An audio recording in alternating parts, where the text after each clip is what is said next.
Hello students, welcome on my YouTube channel. मेरा नाम है पुष्पा यादव। आज मैं आप लोगों को द वाइंड कैप, ये इसका तीनों पार्ट मैंने पढ़ाया है और इसके पहले की वीडियो में मैंने एक्टिविटी 1 से लेके एक्टिविटी 5 तक सॉल्व भी किया है। मैं उसका डिस्क्रिप्शन बॉक्स में लिंक दे दूंगी, आप वहाँ से भी जाके देख सकते हैं। ठीक है, और अगर आप लोगों को वीडियो अच्छी लगी हो तो please like, share and subscribe करें। ओके, तो लेट्स स्टार्ट। आगे देखिए activity 6। Write T for true and F for false statement in given boxes. Give supporting statement for each of your answer. यानी कि ये जितने भी सेंटेंस हैं ये ट्रू हैं या फॉल्स हैं, सही है या गलत है, तो इसको हम लोगों को अगर सही भी है तो क्यों सही है उसको सपोर्टिंग स्टेटमेंट देना है, और अगर गलत है तो क्यों गलत है इसमें भी सपोर्टिंग स्टेटमेंट देना है। ठीक है, सो स्टार्ट करते हैं। John never dreamed about the land, ये क्या हो जाएगा हमारा, ये हो जाएगा फॉल्स। ठीक है, John never dream about the land, वो तो हमेशा ही लैंड का ड्रीम देखता था, है कि नहीं, तो ये हो जाएगा फॉल्स। ठीक है, मैंने सपोर्टिंग स्टेटमेंट लिखा है, मैं अभी आप लोगों को दिखाती हूँ। देखिए इसका सपोर्टिंग स्टेटमेंट होगा, नंबर 1 है ना, सॉरी, इसका सपोर्टिंग स्टेटमेंट होगा however John could not stop dreaming of the land. ठीक है, क्या है, John never dreamed about the land, ये हो जाएगा हमारा फॉल्स। इसका सपोर्टिंग स्टेटमेंट होगा however John could not stop dreaming of the land. ठीक है, अब हम लोग आते हैं बी नंबर में। The squall was called up because John was sleeping, जो तूफान जो आया था वो क्यों आया था, क्या जॉन सो रहा था इसीलिए, तो ये हो जाएगा फॉल्स। इसका सपोर्टिंग स्टेटमेंट होगा the cap on his head twisted round and about it called up a squall, उसके सर पे जो कैप था वो जैसे ही करवट बदल रहा था तो उसके सर पर कैप जो है वो भी ट्विस्ट हो रही थी, इसीलिए ये तूफान आया था, है कि नहीं। अब हम लोग आते हैं नंबर सी में। The captain was angry with John, ये ट्रू होगा। कैप्टन जो था वो तो जॉन से एंग्री हो ही गया था, गुस्सा हो ही गया था। इसका सपोर्टिंग स्टेटमेंट है in anger he grabbed him, वो गुस्सा होकर उसे पकड़ लिया था, ग्रैब यानी पकड़ना। उसके बाद है number D, John did not return the wind cap to the Pheri man, ये हो जाएगा फॉल्स। जॉन ने विंड कैप जो है वो क्या फेरी मैन को वापस नहीं किया था, वो तो किया था, तो ये फॉल्स होगा।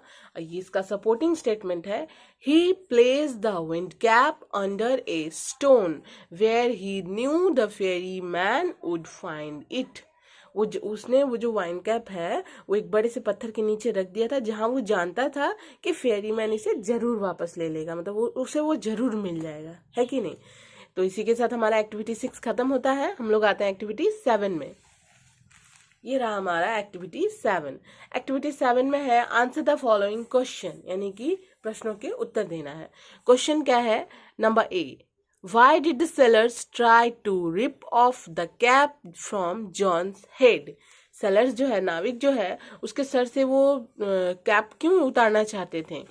देखिए इसका आंसर होगा एक्टिविटी 7, इसका आंसर है, एक सेकेंड, द सेलर्स, इसका आंसर है the sailors try to rip off the cap from John's head because the cap was twisted by sleeping John and it called up a squall that hit the ship.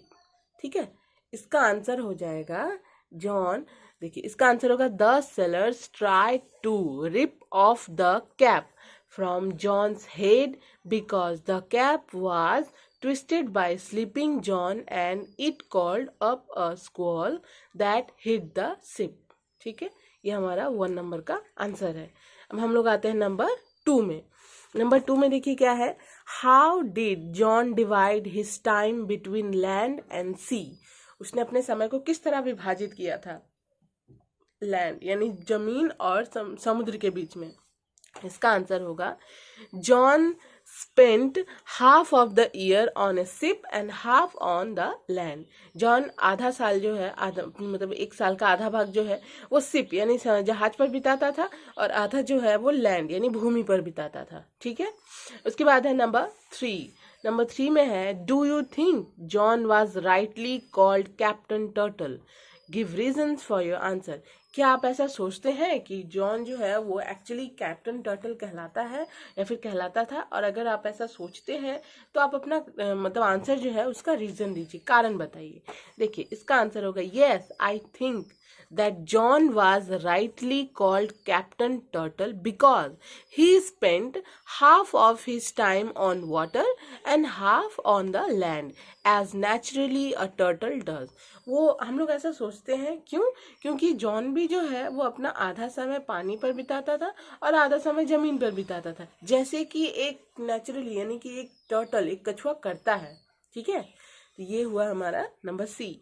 अब हम लोग आते हैं number D. Number D में है why did John want to return the wind cap to the Pheri man. John जो है वो वाइंड कैप जो है वो फेरी मैन को रिटर्न क्यों करना चाहता था? तो देखिए इसका आंसर होगा जॉन वॉन्टेड, डिड है तो हम लोगों का ईडी लग जाएगा, पास्ट टेंस में है ना।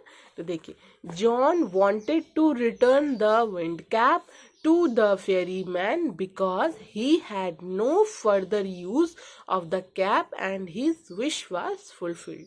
जॉन जो है वो कैप क्यों वापस करना चाहता था फेरीमैन को? क्योंकि उसके पास उस मतलब he had no further use, और कोई उसका यूज करने के उसके पास और कोई कारण भी नहीं था, और उसकी सारी विशेष जो है वो फुलफिल हो चुकी थी, इसीलिए वो वापस करना चाहता था। ठीक है, तो ये है हमारा एक्टिविटी 7 खत्म होता है। अब हम आते हैं एक्टिविटी 8 में।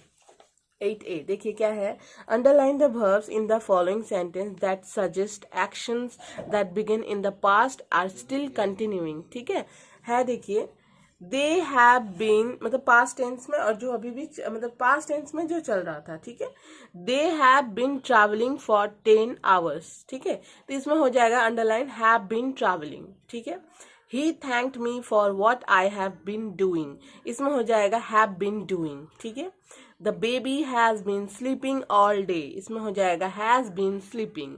ठीक है, अब हम लोग आते हैं एक्टिविटी 8B। एक्टिविटी 8B में है underline the verbs in the following sentence which suggest action that begin before a certain point in the past and continued up to that time. ठीक है, they had been playing in the field for an hour before mother called them। ठीक है, तो इसमें हो जाएगा had been playing।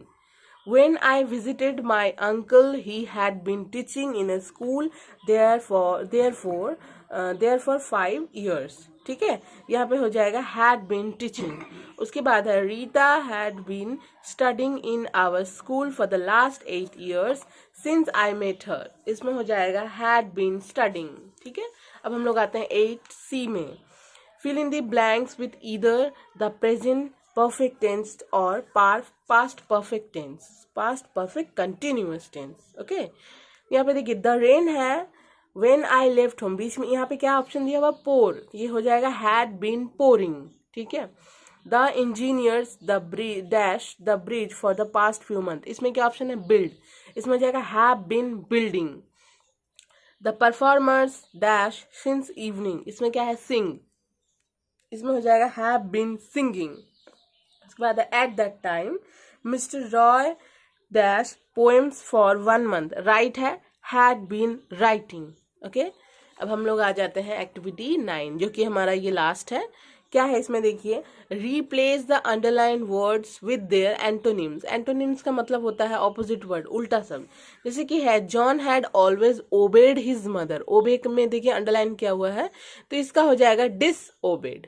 Okay, उसके बाद है John begin his first ever she voyage, इसमें देखिए बिगेन है तो ये हो जाएगा एंडेड। ठीक है, उसके बाद है he became very popular with the sailors, popular में है unpopular. In John's dream the seasons turn rapidly, ये रैपिडली का हो जाएगा स्लोली। ठीक है, तो इसी के साथ ये वीडियो मैं आज यहीं पे खत्म करती हूँ। एक्टिविटी 10A 10B अगर आप लोगों को जरूरत पड़ेगी तो प्लीज आप लोग मुझे कमेंट करके बताइएगा, मैं ये आप लोगों के लिए सॉल्व कर दूंगी। ठीक है, और अगर आप लोगों को वीडियो अच्छी लगी तो प्लीज वीडियो को लाइक शेयर एंड सब्सक्राइब करें। Okay, thank you.